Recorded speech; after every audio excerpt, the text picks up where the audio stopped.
السلام عليكم. أنا حاليا موجود بمثل زاكسن لاندغراس مثل زاكسن بولاية زاكسن الألمانية. في وراي مني جسر قديم بيمروا عليه السيارات، وبتمر سيارة واحدة ما فيها ذهاب إياب، ما بيقدر يسار ذهاب إياب، يا بده يستنوا هنيك يا بدهم يستنوا هون. مثل ما نكون شايفين هذا الجسر جسر قديم، ممر واحد للسيارات، ما بيقدر يمشي غير سيارة واحدة، يا بدها تنتظر سيارة بالطرف هداك يا بدها تنتظر سيارة بهذا الطرف. هلا مرت سيارة، السيارة الثانية عم تنتظر بالطرف الثاني. هلا اجت السيارة الثانية، خلف مني جسر ضيق تعبر سيارة واحدة، حاطين هون إشارة تحذير.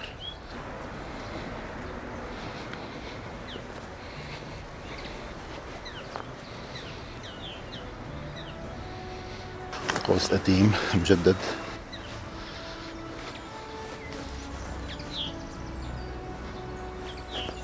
هذا النهر موجود بولاية زاكسن، وجسر ورايه قديم ممر للسيارات. طبعا النهر مليان أسماك، هذا النهر فيه سمك. قبل شوي كان في صيادين. صيد السمك في ألمانيا يعتبر هواية حلوة عند الكثير من الناس، ولكن إلى مواسم محددة، ما بصير صيد السمك بشكل عشوائي وله رخصة.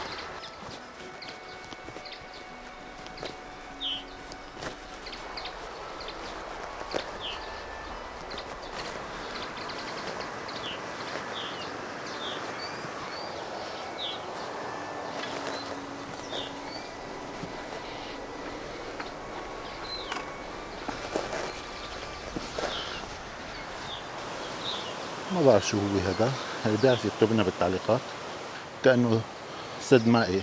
اللي بيعرف لي شو هاد يكتب لي بالتعليقات.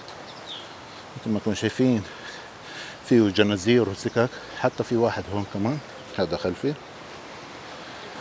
وهذا الثاني أمام مني في شلال.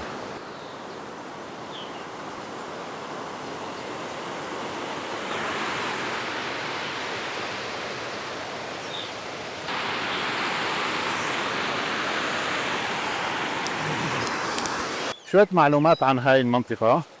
هاي المنطقة في ولاية زاكسن، وبالتحديد مثل زاكسن أو زاكسن الوسطى. عاصمة هاي المنطقة لاندغرايس هون اسمها فرايبرغ، خلفي مباشرة خلف الجبال هدول. معروفة هاي المدينة بأن مدينة الفضة، فيها مناجم فضة، إن شاء الله راح أعمل لكم زيارة عليها، مناجم الفضة وحتى الفحم. بالإضافة إلى أنه فيها أقدم الجامعات التكنولوجية في العالم موجودة في هذه المدينة إن صح التعبير. طبعا فيها مدينة جامعية، مع أنه هي عدد سكانها حوالي 50-60 ألف نسمة، مو مدينة كبيرة، ولكن المنطقة خلابة.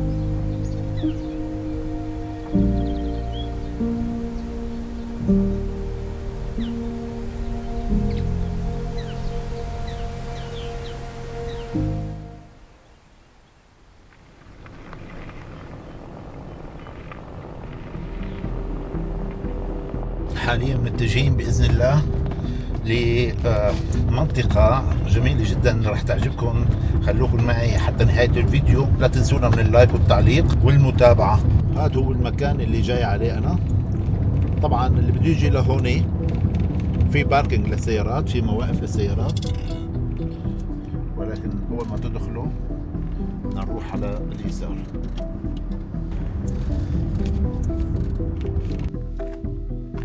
هذا المكان اللي جايين عليه هو عبارة عن مكان طبعا قديم جدا، مناجم في مدينة فرايبورغ في شرق ألمانيا، أحد أقدم المناجم الموجودة في أوروبا، عمره 850 سنة.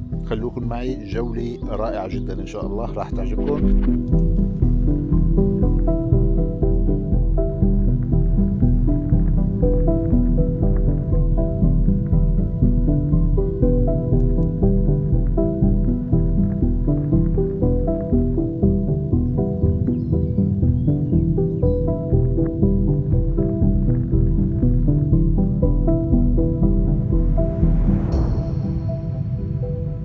المدخل الرئيسي للمنجم، هذا الباب الرئيسي بمدينة فرايبورغ.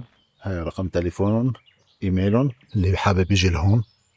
بنصح اي شخص حابب يطلع على اماكن اثريه قديمه مثل ما خبركم تم اكتشافه والعمل عليه قبل 850 سنه، وفيه باركينج للسيارات اذا شايفين باركينج وراي هون، مناسب حاليا مفتوح للزوار للسياح. راح اعمل لكم هيك، وللطلاب طلاب العلم ايضا، وللعائلات مناسب للعائلات ايضا. شفت عائلات يعني حاجزين برنزو كمان. حاليا اشترينا التيكت تبع عايشة زشت الأنفاق اللي موجودة، أنفاق الفضة والمعادن النادرة والفوسفات الموجودة بمدينة فرايبورغ مثل ما انتم شايفين. مني هاي النماذج القديمة. طبعا هاي الأشكال قديمة جدا، لأنه هذا المنجم موجود بفرايبورغ عمره حوالي 850 سنة، من 1185. حاليا عم نبدل الثياب بعد ما نلبس خوذ، نجهز حالنا مشان ننزل بالاسانسير حوالي 150 متر.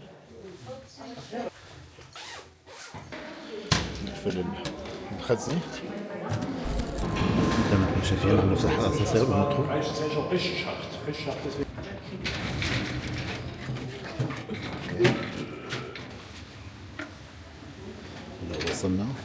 وصلنا حوالي 150 متر تحت الارض.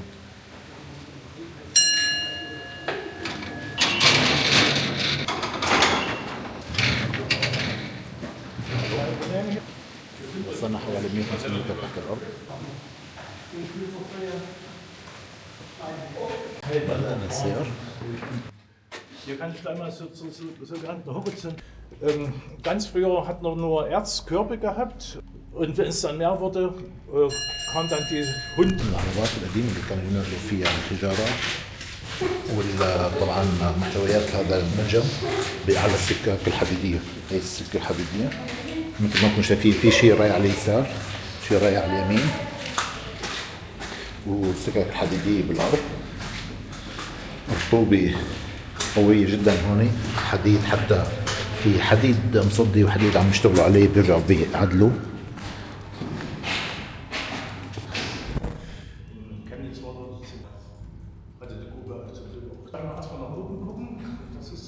أنا عم بحكي لها المرشد السياحي حاليا.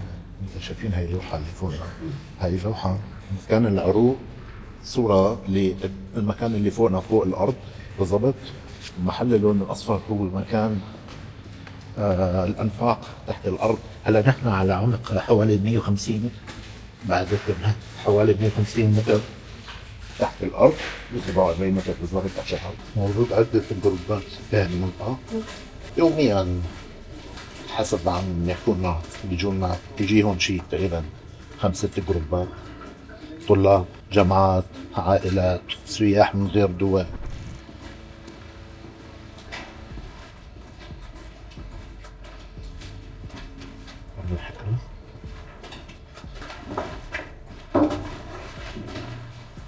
المكان صاير صعب. شايفين انتم ما شايفين جنبني موضوع أغاني ضيقة. Mit runtergebracht, da wieder sind befüllen. Von der anderen Seite wird etwas runtergeschoben. والله يا كوزي لما يفيدك لراح راسي، لأنه قلنا منع الزيادة. Vom Gebräuchlichen Institut wurde das früher Einrichtung für die sogenannten Erdgezeiten. Das du nicht? Aber einfach ein Stuhl. Gibt es die sogenannte, wie ist das offiziell, Hochdruck, das ist die Sprengkammer. Dort wird also sozusagen mit hochgesandten Sprengstoff gekuppelt und so weiter.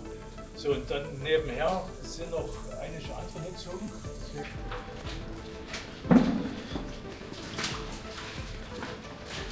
المكان عجب جدا. المكان ما فيه إضاءة أبدا.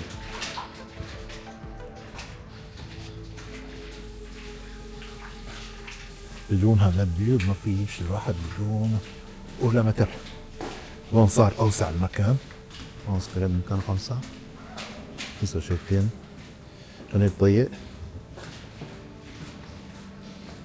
هاي منطقة صخرية كلها، هناك مدعمة، ورانا كانت مدعمة بالحديد.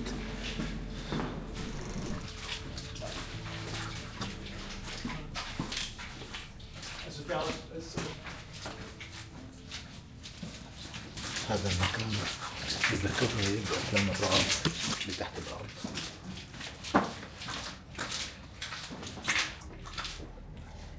كلها هي عواميد دعامات. لما نطلع لفوق نحن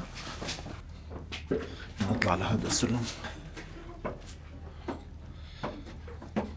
في حبل هون بتعلق فيه الواحد، مكان ضيق.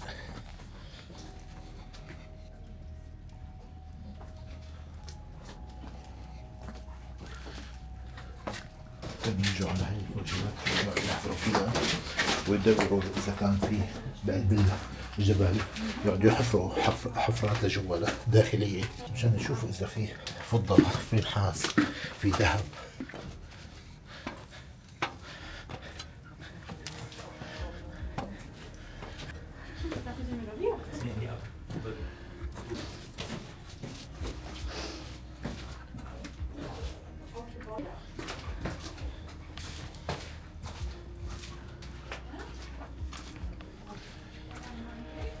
Wo das reingekippt wurde und dann zusammen. Jetzt auch hoch. So, und das Einfall. Waren die Stufen schon hier drin oder hat auch? دخول لهون.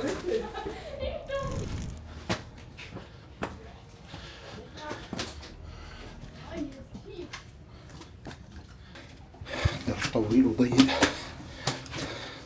بدي أعرف مين فايت لهون، مين حافر هالممرات هي.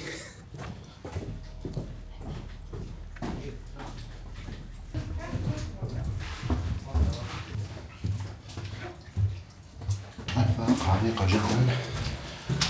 نزلنا تقريبا حوالي 160 متر، وبعدين طلعنا درج نزول، درج طلوع.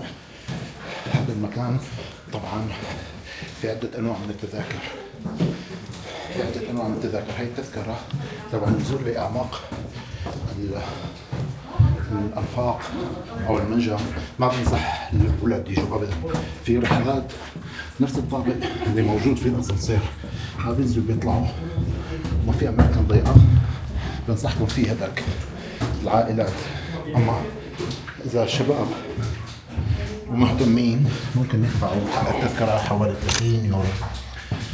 هاي الجولة حوالي ساعتين تقريبا، تنزلوا لنفق لأعمق نقطة مسموح فيها. في أعمق طبعا، في أعمق، ولكن ما يفتح للزوار مثل ما انتم شايفين. أماكن حكرة، أماكن صعب المشي فيها للأطفال.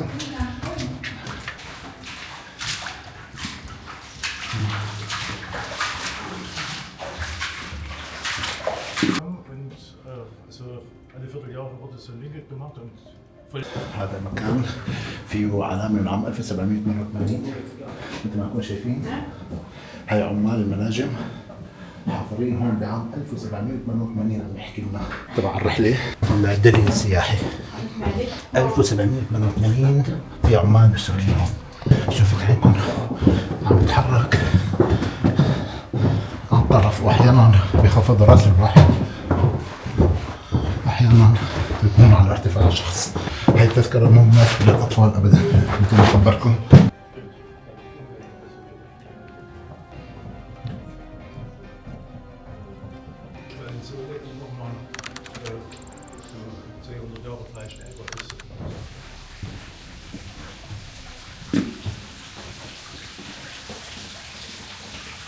ممنوع الدخول، ولكن في نهر، في نهر هون، نهر خفيف بس طبعا عم يجمع من تحت الجبال.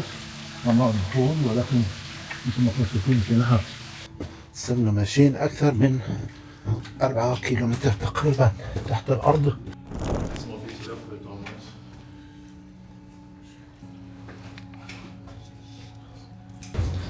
العربات القديمة، مجرى مائي بالحيط. هذا مجرى مائي محفور بالحيط بمرق المي للنهر اللي تحتنا. هلا بدي افرجيكم مكان تم حفره بعام 1800 من قبل العمال. اذا واضح 1800 1796 يعني اكل 4 سنين حفر من هون لعند ال 1800. وهي 1795 سنة كاملة من هون لهونيك حفر. أنا لآخر النفق، أحد الأنفاق طبعا في مئات الأنفاق اللي موجودة هون، بس أنا لأحد آخر الأنفاق موجود الحيطوري.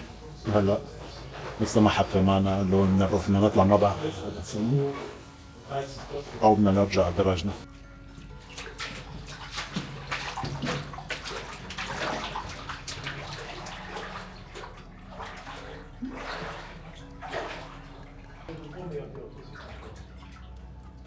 Hier ist nämlich mal interessant, hier sieht man nach unten hin und da hinten, hier sagen wir noch so 10 Meter oder was das ist.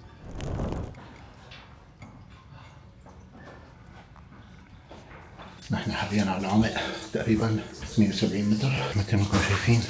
كل راحوا ضليت انا، لسه في طلعات لفوق ولسه بدنا ننزل لتحت حوالي 190 متر تحت سطح الارض. هاي تجربة مناسبة للشباب الرياضيين، لانه في اماكن بدك تمشي على جنب لحتى توصل لحتى تقطعها. هلا بدنا ننزل من هون. خلصنا الجولة.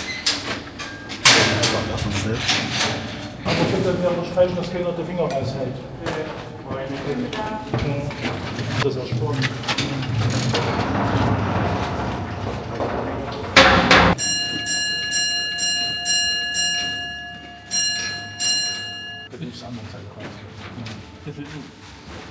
Was für das Blech, das ist jetzt 1,5 mm stark. Und wenn man merkt, dass das durchbricht.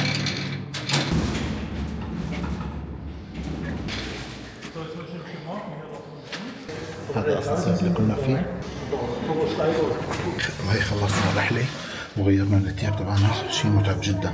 ومثل ما شاهدنا انا وياكم هاي المناجم الموجودة بمدينة فرايبورغ بمنطقة ميتل زاكسن بولاية زاكسن شرق ألمانيا.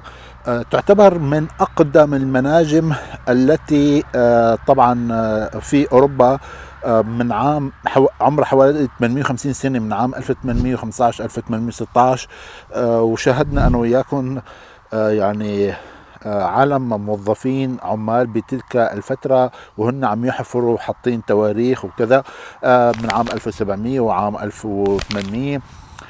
طبعا هاي المنطقة أو المناجم كانت عبارة عن كنز لألمانيا، وكان فيها كمية ضخمة جدا من النحاس من الزنك ومن الفضة. هاي المواد الأساسية اللي كانت موجودة بهذا المنجم، ويعتبر اسمه باللغة العربية منجم الغنى أو الأثرياء أو الثراء أو من هذا النوع. بتمنى يكون عجبكم هذا الفيديو. اللي بيحب هذا النوع من المحتوى يدعمنا بالاشتراك، يدعمنا بلايك وتعليق، اكتبوا لي رأيكم أي دولة حابين نروح عليها بالعالم. إن شاء الله راح افتل غالبية دول العالم بإذن الله تعالى، وخبركم ونشركم فيديوهات ومعلومات عن تلك المناطق وأجمل المناطق في كل دولة. بترككم في امان الله، مع السلامه.